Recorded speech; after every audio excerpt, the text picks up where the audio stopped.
Conservative pick. Get ready to make some money. Wait for it. Here he comes. Ben, going to keep on printing. As soon as that news came out yesterday, 2 p.m. Eastern time, we got an email from the judge. Boy, he was steaming.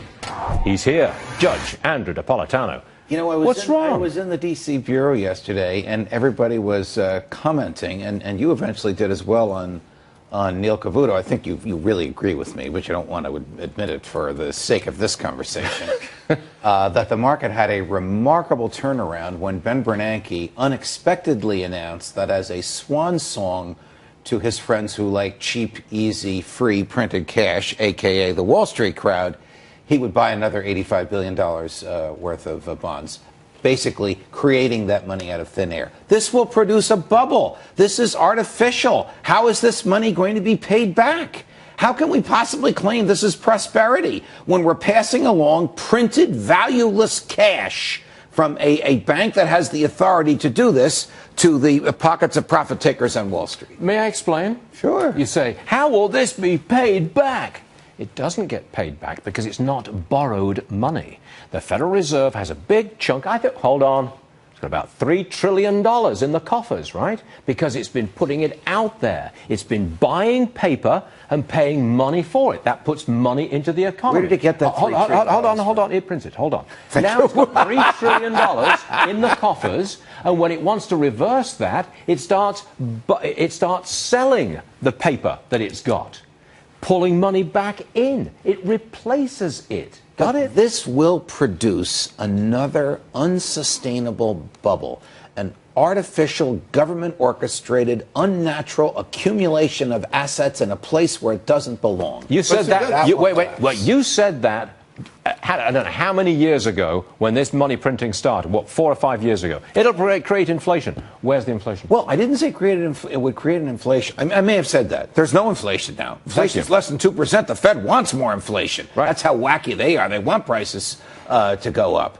But it did create a bubble, and it will create another bubble. Where's the bubble? Which bubble? Well, I create the bubble of 2008 was a housing bubble, not orchestrated by the Fed, but orchestrated by the government manipulation of the market. Lend money to whoever you want, and we'll buy the mortgage. You think take all the profit you want because we'll print the cash. That is unsustainable. Is this a stock market bubble? Identify the bubble. I can't exactly identify the bubble, but I can see something coming when profits are taken on artificial cash. Suppose Janet Yellen stops the printing. What will our friends on Wall Street do? Down, down, down, down, down. I will tell you this. I've done extensive research. And the last 2 times the Fed hiked rates, we pulled back one time 7% and the other time 5%. Then we turned around and we had rallies of 44 months and 70 months.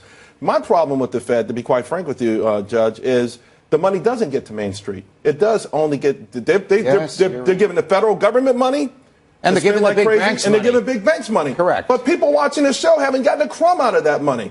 And yet they are on the hook for any risk that are created by this. They do have they've got a lot out of this. How? Have they got a 401k? Have they got college savings? Have they got an IRA? Have they got a pension fund? The real wages have gone down. A 401k generated by an announcement on a Thursday afternoon that the Fed is going to print $85 billion more dollars is an artificial increase that cannot last and cannot be sustained because at some point the printing must stop. Agreed? At some point, the printing must stop, and it will be. Otherwise, all the cash we have will be utterly valueless. That's your prediction. Well, it's not my prediction. Yes, it is. It's like saying 2 + 2 equals 4 is your prediction. I think if they keep printing $85 billion every month, eventually what's in our pocket will not be able to buy a loaf of bread. And the irony, of course, is that they want it to be worth less. Yes. They want it to be worth less so that multinational corporations can compete on the global market and that kind of manufacturers can compete. We can't have it both ways. Do you share Bernanke's goal that he wants more inflation?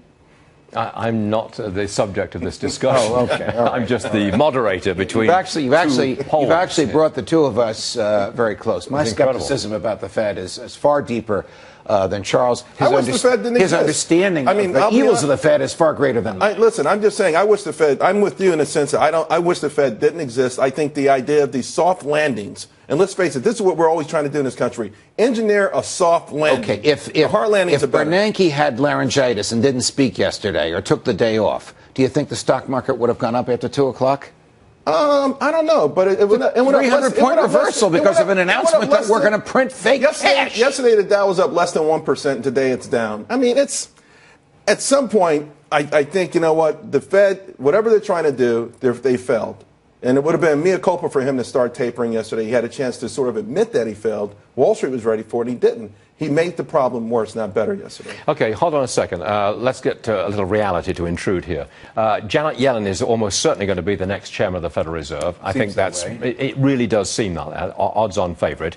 Therefore, she is likely to keep on printing at least a lot of money, not necessarily $85 billion a month. Right. So do you think that this end to the money printing, when do you think it's going to come? I mean, you say it's going to have to come at some point. Nobody wants it. No president wants it to end on his watch, because every president would like this artificial belief in prosperity while he's in the White House. Except Ronald Reagan, who backed Paul Volcker 100%. Tough choices. Yes. And long-term prosperity. prosperity. So close to returning us to a gold standard. Now, I said that to give you a little heartburn. Dream on, Judge. Dream on. Ron Paul's never going to become the chair of the Fed?